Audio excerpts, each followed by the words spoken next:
Hi everybody, Ian Bremmer here, and a quick take to kick off your week.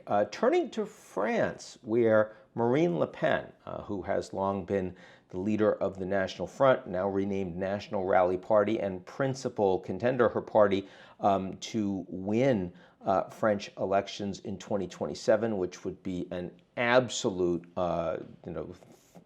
turning point in French elections, as meaningful for France as Trump's second win in 2024 in the United States, has been found guilty in a criminal court in France of embezzlement charges up to $500,000 directly and millions of dollars in terms of mishandling the way European funds were being used for staffers, including her sister and her best friend and a bodyguard and not a political case at all, actually just a criminal court, nobody arguing that the judge is particularly politicized here.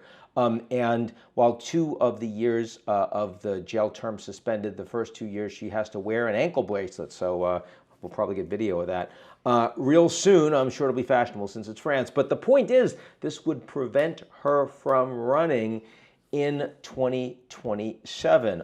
And that would mean that Bardella, who is the number 2 essentially in that party, all of 29 years old, nowhere near as popular as Le Pen, and would completely tank the ability of the National Rally to win, would become the candidate.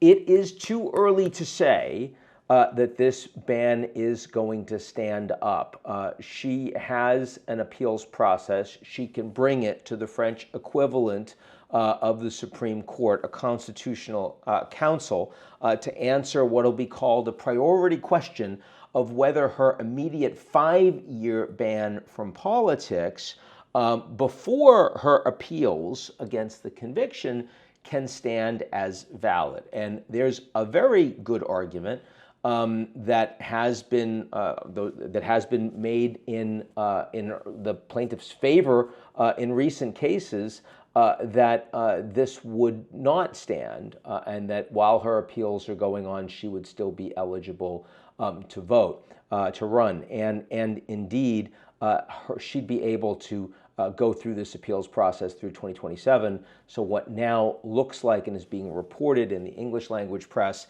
as she's being thrown out of politics probably isn't going to stand. So in other words, Le Pen out for now, Le Pen probably back soon, and France in 2027, a really significant, maybe watershed moment from where European politics are going to go. Because if you look at politics right now, right, you have Friedrich Merz probably shortly after Easter going to be putting together his grand coalition government, very strongly pro-Europe, very centrist government. You have Meloni, who certainly has a good relationship with Trump, but nonetheless very strongly pro-EU and very much wanting to act as a bridge to support the EU in using her relations in the United States to be effective in that regard. Macron, same, and even Keir Starmer in the UK, post-Brexit, yes, but wanting to be seen as a European leader, hence taking the lead with Macron in all of these Ukraine summits. That's for now.